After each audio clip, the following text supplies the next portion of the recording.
Telangana paper తప్పకుండా subscribe చేసుకోండి. ఆన్లైన్లో ఉంటుంది ఈ పేపర్. ఇది తెలంగాణ బతుకు చిత్రం ఎట్లున్నదో రాసుకొచ్చే పేపర్. తప్పకుండా దీన్ని సబ్స్క్రైబ్ చేసుకొని ఆన్లైన్లో ఎప్పటికప్పుడు చదవండి. సర్కారు వారి చిత్రాలు, ఉచిత కరెంటు నుంచి LRS దాకా, ప్రతిపక్షంలో ఉన్నప్పుడు ఒక మాట, అధికారంలోకి వచ్చాక మరో మాట. ఎన్నికల టైంలో అందరికీ 200 యూనిట్ల ఫ్రీ, ఇప్పుడు రేషన్ కార్డు ఆధార్ కార్డు ఉంటేనే అని మెలిక.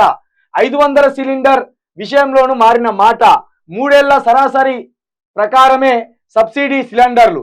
అప్పుడు LRS గుదిబండ అంటూ ప్రచారం, ఇప్పుడు LRS ప్రజలకు ఉపయోగమని స్టేట్మెంట్లు.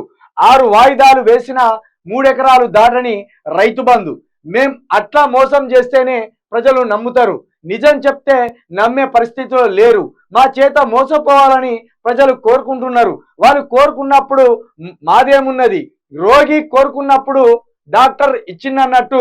ఇవి కొన్నేళ్ల కిందట ప్రస్తుత ముఖ్యమంత్రి రేవంత్ రెడ్డి స్వయంగా ఓ టీవీ ఛానల్ స్టూడియోలో కూర్చొని చెప్పిన మాటలు.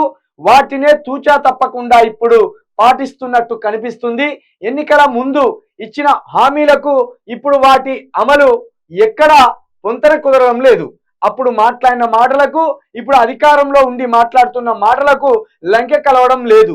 మొత్తం ఏ ఎండకు ఆ గొడుగు అన్నట్టుగానే తయారైందని ప్రజలే అంటున్నారు. 100% రేవంత్ రెడ్డి టీవీ 9లో కూర్చొని రోగి ఏం కోరుకుంటే గదే ప్రిస్క్రిప్షన్ డాక్టర్ ఇస్తాడు. మా చేతుల జనం మోసపోవాలని అనుకుంటున్నారు కాబట్టే మేము ఇన్ని దొంగ హామీలు, ఇన్ని లంగా హామీలు ఇచ్చినామని రేవంత్ రెడ్డి అప్పుడే చెప్పిండు. ఇక ఏం జరిగింది, ఎట్లున్నది అనేది, ఎన్నికలకు ముందు అందరికీ 6 గ్యారంటీలు అమలు చేస్తామన్నారు. ప్రతి ఇంటికి 500కే గ్యాస్ సిలిండర్ ఇస్తామన్నారు. ఇప్పుడు ఏమంటాను, 500 గ్యాస్ సిలిండర్ కావాలంటే రేషన్ కార్డు ఉండాలి అంటాను. రేషన్ కార్డు ప్రభుత్వ ఉద్యోగులకు రేషన్ కార్డు ఇవ్వరు. 50,000 60,000 నెలకు జీతం దాటినోనికి రేషన్ కార్డు ఇవ్వరు. మరి ఈయనే కదా మీకు ఓటేసింది, ప్రభుత్వ ఉద్యోగులు ఓటేసిండ్లు, బిజినెస్ మ్యాన్లు ఓటేసిండ్లు, మిగతాళ్ళు కూడా ఓటేసిండ్లు. మరి రేషన్ కార్డు ఉన్న వాళ్ళకే గ్యాస్ సిలిండర్ అన్నామంటే ఇది ఎంత పెద్ద మోసం ఇది.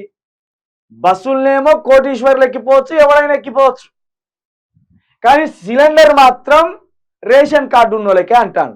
సరే రేషన్ కార్డు ఉన్న వాళ్ళకు అన్నప్పుడు 1 కోటి మందికి రేషన్ కార్డులు లేవట. 1 కోటి మంది పేదలకు రేషన్ కార్డులు లేవు అంటే 1 కోటి మందికి కూడా ఈ 500 గ్యాస్ సిలిండర్ ఇప్పట్లో రాదు.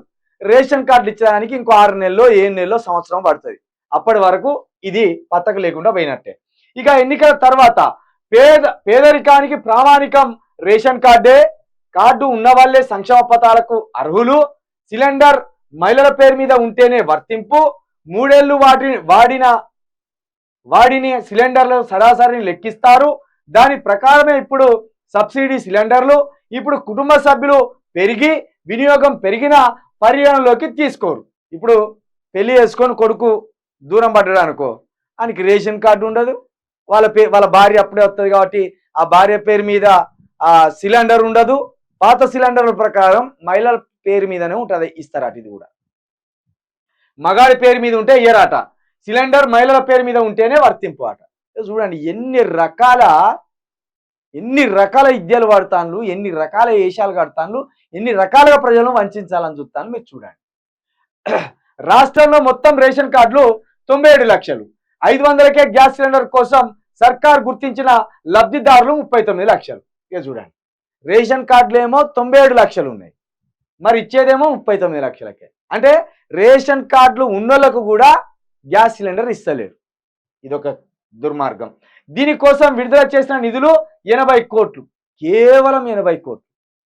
బడ్జెట్లో 80 కోట్లు అనేది చాలా చిన్నది, కానీ అది కూడా ఇస్తలేరు.